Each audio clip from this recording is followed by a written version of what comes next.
I'm Andrew Davis here on West 38th Street, where it was a successful fugitive files roundup. My photographer Shantez, Herrington, and I crisscrossed Savannah with the Chatham County Sheriffs, looking in various residences, homes where their moms or grandmothers may live, looking for people in violation of their probation or potentially sex offenders that have violated by not reporting to the Sheriff's Office. Right after we went off the air at 6:30, there was a success. Right here on West 38th Street, Mr. Rufus Johnson, we got a tip from someone who lived inside. He had gone to the store and was on his way back. We were able to stick it out, wait around, and we were able to catch him coming back from the store after he tried to evade us down one of the side streets thinking we didn't see him. So we were able to get him after all. It's exactly what we're talking about, where the public really makes a difference. This guy just happened to live there. Without his tip, we may not have him. Absolutely. If they'd said they hadn't seen him, in a week or two, we would have gotten in cars and drove right off. And so it's extremely important that we get the tips from the community. Without them, in this instance, we wouldn't have gotten him. So remember, make a call, give a tip. It can be the difference between life and death for a lot of people, and make sure that criminals are put back where they belong. In Savannah, Andrew Davis, WSAV News 3. We have to sustain that readiness in case our nation calls. We're here to answer that call. Right now, that sounds a lot like... Well, that's the noise that you hear here if you live in the Richmond Hill or Savannah or Hinesville area. Fort Stewart's 1st Armored Brigade combat team preparing for a month at the National Training Center in California. But it is the closest replication of live combat that we could ever simulate. Including Abrams tanks, Bradley fighting vehicles, attack aviation, artillery, and infantry. A total of about 150 men and women preparing for everything and anything that could happen while at war. Platoon here and then one platoon at Range Foxtrot. They start from 12 miles away. First, the Abrams tanks enter. Then the M1 assault breacher vehicles clear an obstacle of barbed wire, which in a real war situation would be live mines. They then create a path for the Bradleys. So some of the infantry soldiers will have to dismount from their vehicles and clear a trench of possible enemy troops inside the trench. All taking place on a digital range to record their accuracy. One team, and so that's how we train here at our home station and how we'll train at the National Training Center and how we'll fight when asked to deploy. While there are no planned deployments for the brigade right now, Brooks says they will remain ready. In Hinesville, Stassi Olmos, WSAV News 3.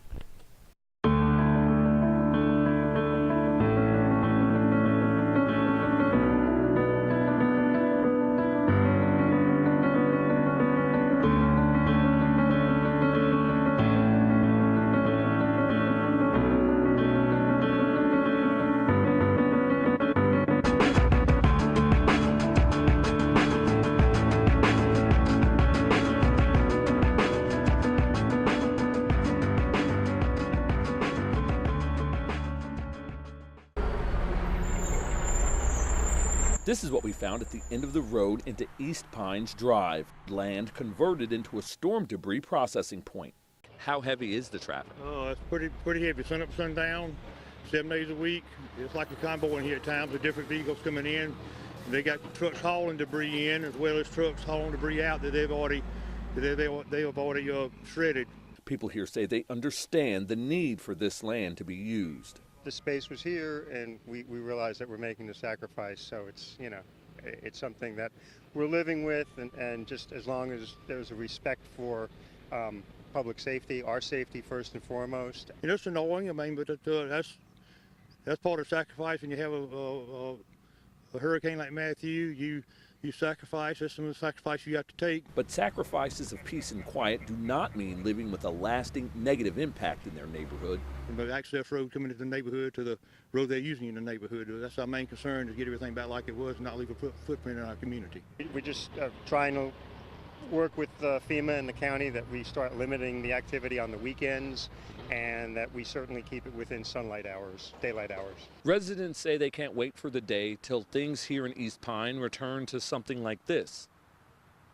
The quiet of a residential neighborhood, but they say they're willing to deal with the inconvenience of truck after truck because it's their part to help the community recover from the storm. It's a temporary situation, so hopefully, another couple months they'll be out of here, and and there won't be any footprints left, and everything. If we get our community back, our neighborhood back like it was. Noggin Gas says that this storm debris site is set up on about 40 acres of property owned by Cumulus Broadcasting. It's being utilized with the permission of that company and the Homeowners Association. Reporting from Oatland Island, I'm Martin Staunton, WSAV News 3.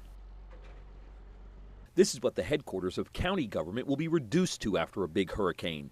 Temporary structures miles from brick and mortar buildings submerged by storm surge. Inside the tents, a flurry of activity to keep COOP, an acronym for the Continuity of Operations Plan. In this exercise, the storm surge pushed 25 miles inland. Because as a government, we have an ethical and a legal responsibility to continue certain services, regardless of the disaster situation. So that's what we're here to do, and today is making sure that we can continue to perform those services that are mission essential. The county manager says realism is essential. Though it is a simulation, just like having this exercise outdoors, this is real life environment. You know, from the heat, mosquitoes, bugs, it's the real deal. And we wanted to put all of our employees and all of our team members in an environment that stresses you, because we want to see what their decision processes are like, test each of their plans within their departments, and test the overall plan of the county. There are more than 50 people from a dozen departments here, including human resources, the coordination of people, where they go, how they work, how they get paid, how they receive their benefits. and what they're doing, we should all be doing. And I'd want to say to your viewers, you need to prepare before the event.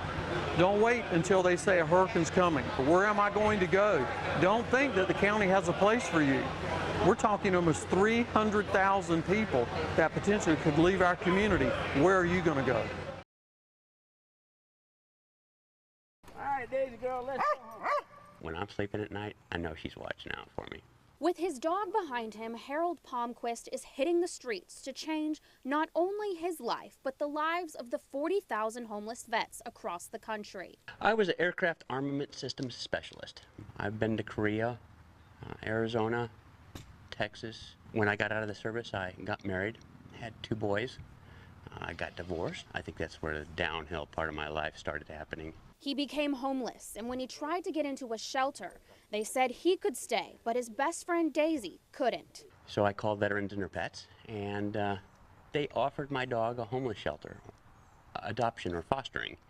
So my dog had a place to live, and I had a place to live in. They took her until he could get on his feet, but instead of getting on his feet, he decided to get on wheels and raise awareness. I can do this, and I can show people that veterans will stay on the street instead of parting with their animals. I had my bike, and how am I going to haul the dog?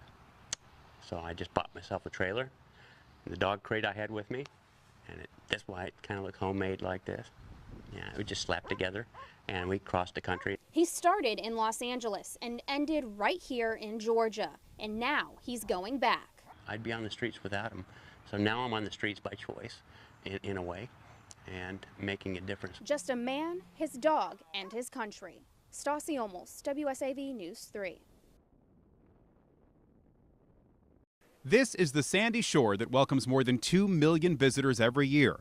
The Shore Beach Service is in charge of keeping them safe. Our #1 tip is always swim near a lifeguard. Mike Wagner says pick a spot near one of the 60 lifeguards who line this 12-mile stretch of beach. That way you'll always be informed about possible dangers. He says kids shouldn't go deeper than their waist in the ocean, and they even need to use caution in any tide pools that may form. And I've seen a child fall over and kind of flail around and not be able to get back up very quickly. And then there is the sea life to be concerned about. The #1 thing we deal with is jellyfish during the season. Those are usually more of a nuisance than a danger. A nuisance that affects about 35,000 people every year. For the most part, those stings can be treated on the beach, but a run-in with another creature could send you to the hospital. We're coming into stingray season. Michael Payne is the director of emergency services at Hilton Head Hospital. He says the venom on a stingray barb can be painful. We always recommend the stingray shuffle when you're at the beach, and that is you don't walk in the water, you shuffle with your feet on the sand. Oftentimes that'll kind of bump the stingray and it'll swim along. Most people on the beach won't be injured during a visit, but everyone is affected by the heat. And Payne says most heat-related conditions are avoidable. People tend to think they're drinking plenty of water. When you think you've drank plenty of water, drink half as much more. That means if you drink 8 glasses of water a day, you should drink at least 12 on a beach day. Pay close attention to kids. If they stop sweating, they need more water. And then there's the risk of sunburn. Payne recommends SPF 50 or higher. There's always those people that, they're going for that bronze tan, but that'll come with time, even if you use 50 sunblock. You are also advised to pay attention to the forecast before you head to the shore to avoid storms and extreme heat. If you see that they're predicting a high heat index for the next day, try to plan accordingly. And that is, if you don't need to be in the heat, don't go in the heat.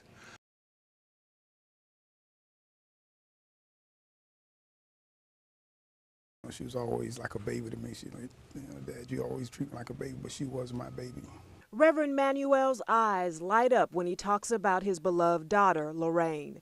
A graduate of Savannah Arts Academy, Lorraine was intelligent, musical, and loved her young son. In fact, Manuel was babysitting the 6-year-old 3 years ago when he received a phone call from Lorraine's fiance, pleading with him to get to a home near Beaumont Drive. And I said, well, I don't even know where it's at. And my grandson pointed me out, told me where to turn, where to go. He said, Papa, turn right here, turn right there. And when I turned, the police cars everywhere, and they wouldn't let me in. And for good reason, because when police arrived on the scene, they found 27-year-old Lorraine Manuel shot at a home she had hoped to rent from this woman, 72-year-old Vivian Corley. In fact, Corley called 911, telling the dispatcher she had shot Manuel. Corley was arrested and charged with murder. Her attorney says Corley was defending herself. They kept talking and stuff about her being such a grandmother, and I'm a grandfather too. If I hurt somebody's child, I would say something to them. And to this day, she hasn't said anything. Corley's first murder trial in 2017 ended in a mistrial. And in March, Manuel and his family returned to court as Corley faced a different jury, same charges. The verdict, guilty. I feel like she's a dangerous woman and she shouldn't be around people. Now, I cry when I'm able to move forward in life, not necessarily without her, because she'll always be a part of us.